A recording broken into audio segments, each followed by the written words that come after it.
Okay, for lesson 6, we're going to start talking about transitions. Okay, so a transition is a shift from one setting to another or one time frame to another in a short story. Okay, so you have to use transition words and phrases to show this shift. You don't want it just to be an abrupt kind of shift from one thing to another. So an example would be, it's been a long trip from the city. Stepping off the bus, Jane looked around at her hometown. From this, we didn't say, Jane went back to her hometown on a bus. We did say that, but we said it in a way that was more creative so that it would create that image in the reader's mind. And we knew that she's coming from the city and she's going to her hometown. And she took a bus and it's a long way, right? And we got all of that just from those two sentences, okay? And this just kind of clues your reader into where she is now and how she got there, okay? So on the right-hand side of the screen here, you can see a list of transitional words and phrases in narratives, things that show a relationship, things that convey a sequence or a shift in the time or setting, and things that will help to build suspense. So make sure you take a look at some of these, come back and use this video if you need to, freeze the video, whatever, and use the word lists that are there. I will try to link a transitional word phrase, like the document for this, below this video if I forget, because sometimes I do, because I record these videos ahead of time, guys. Then you'll have to come back to this video and just pause the video here and look up the words that you need. But I'll try to remember to link it down below. All right, we are going to watch a short video on transition words. Hi, glad you're here. This is really exciting. Winter's almost over. The weather's starting to get warm. I plan to go to the park this Saturday. It's going to rain all day. Wait, that doesn't make sense. Oh, I know how we can improve this.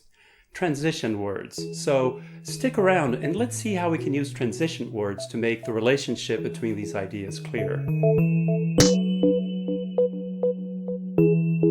Hi, welcome back to Snap Language. I'm Mark Franco.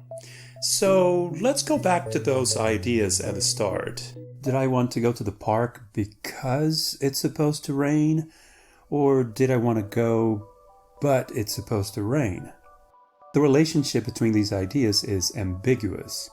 I could be saying two very different things. To make the relationship clear, we can use a transition or transition words. In this case, I could say this: I wanted to go to the park this weekend, but it's supposed to rain all day. But it's a transition word. It shows there's a relationship of conflict or contradiction between these two ideas. This also works. I wanted to go to the park this weekend, however, it's supposed to rain all day. How about this?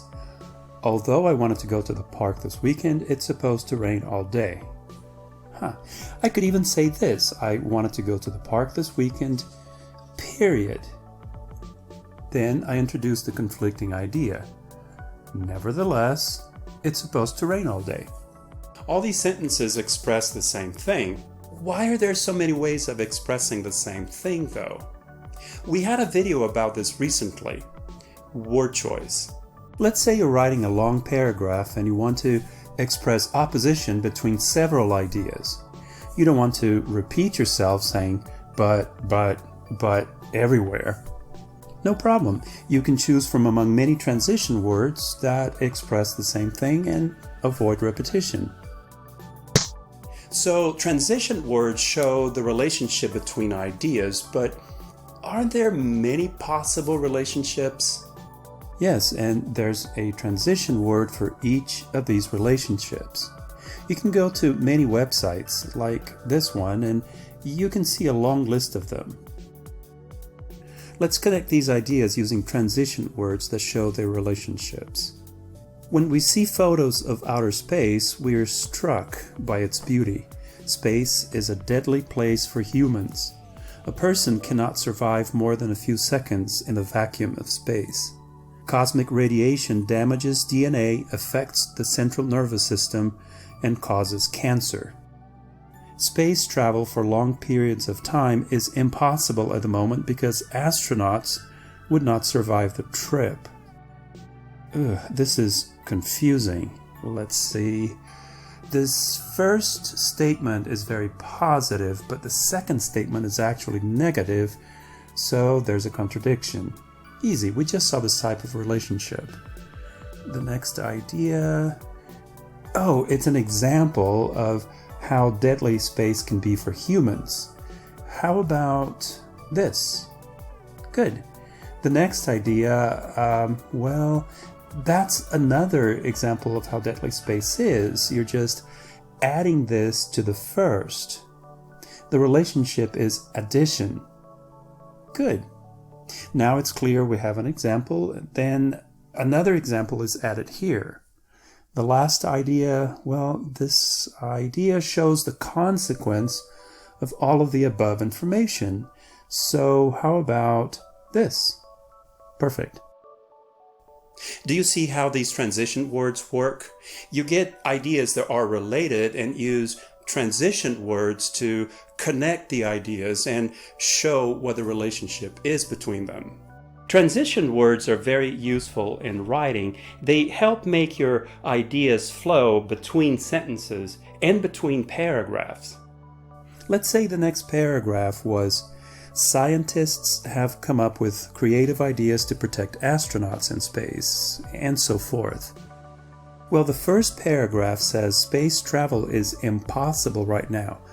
This next paragraph is actually saying it's not all bad news. We can use a transition here to connect the paragraphs. This shows the contrast between all of the first paragraph and the second paragraph. Now, when you read, it's very important to pay attention to transition words very closely. This way you understand not only the ideas themselves, but how they are connected. There's a lot more we could say about transitions, but let's make this an overview video. Look at the descriptions below the video for additional materials. Don't forget to like this video if you did, and subscribe to our channel. And until the next time, thank you for stopping by and watching this video.